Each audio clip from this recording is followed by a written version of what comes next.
Hi guys, I'm going to very quickly go through this lesson that deals with C clauses. C clauses are not terribly complicated. They're not. It just requires remembering the order. And also they are very much like English. So you shouldn't have a lot of trouble with them that way. Okay. I am going to go through this kind of quickly. I am going to have this PowerPoint up so that you'll have it. But you'll want to follow along with this to make sure that you understand more or less the way that C clauses work. Okay, so we have three types of C clauses. I'm not going to stick here. Again, you've got this PowerPoint. I'm going to go ahead and show you some examples here. They're not from your homework. You didn't have homework. It says, si je ne dois pas travailler dimanche, j'irai à Londres. If I don't have to work Sunday, I will go to London. Okay.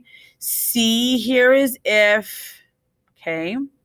We have the present tense of devoir here and the future tense of aller.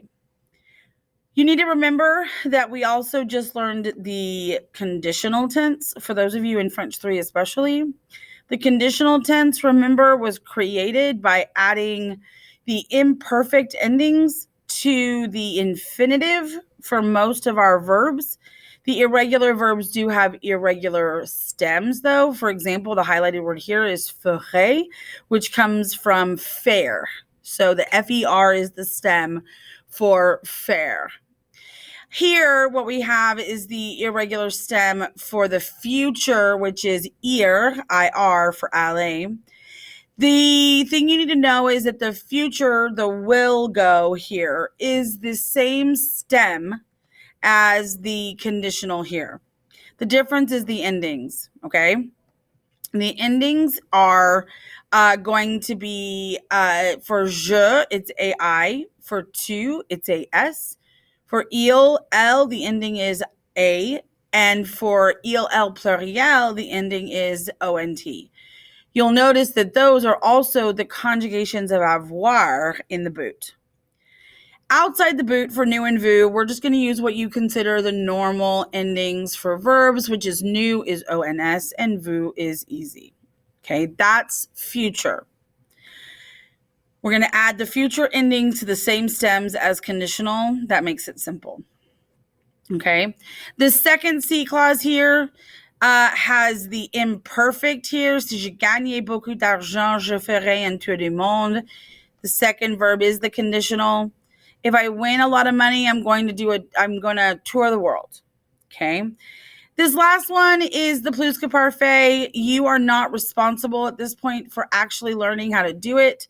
That being said, it is going to be a part of this activity and it is helpful. Okay. For those of you who are taking the oral exam this year, and actually those of you who are just practicing, are required to use some if clauses, some C clauses in your presentation and conversation with me. So please make sure that you are getting those down. Okay. What the last one says is if it hadn't have rained,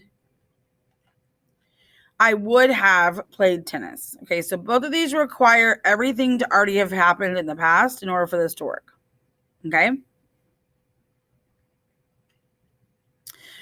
You have two C clauses with present in it. Okay, we have three actually with the imperative as well. I'll show you that as well. But I'm focusing right now on the present and the future. And if the C clause here, so if it rains, s'il pleut, the second clause here has to either be the future or the present. It can be either. Okay. If it rains, we're not going out. S'il pleut, nous ne sortons pas. You can flip that sentence to say the exact same thing, just in the different order. Nous ne sortons pas s'il pleut. You just need to make sure that whatever is with C for this kind of sentence is in the present tense. That's what's important here. You have this PowerPoint. I'm not going to go over every example. I'm just going to give it to you and let you go over it. The present future, you can use either one of these completely liberally as you want to make it easier. If you'd like, you can always use the present. But you can use the future as well. Si j'ai le temps, again, my si clause always has the present in it. But my other clause can be the future. Again, same stem as conditional with the endings as indicated a few minutes ago in this presentation. Si j'ai le temps, je le ferai. If I have time, I'll do it. Or je le ferai si j'ai le temps. I'll do it if I have time. It doesn't matter the order as long as the si clause here is in the present. I can also use the imperative, which the imperative is when you don't have a subject, like come here or sit down or listen or whatever. It's the the imperative. You can go through this slide and see how you can use it. It's perfectly acceptable. But usually it's when you're talking to somebody. Okay.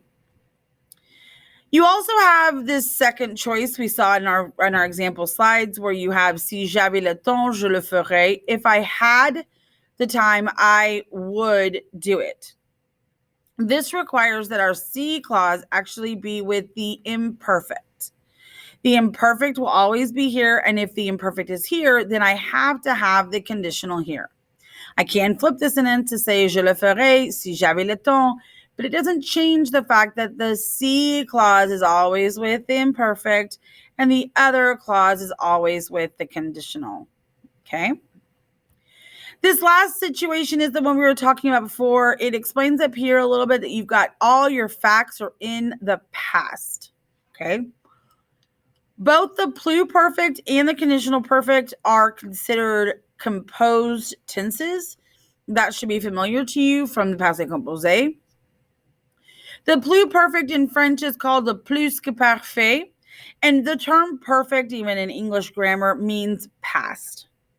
So here you've got the past perfect and the conditional perfect, both of which are going to be composed tenses. So that means that you're going to have both a conjugation of avoir or être, depending on the case, and its past participle with all the rules that go with it.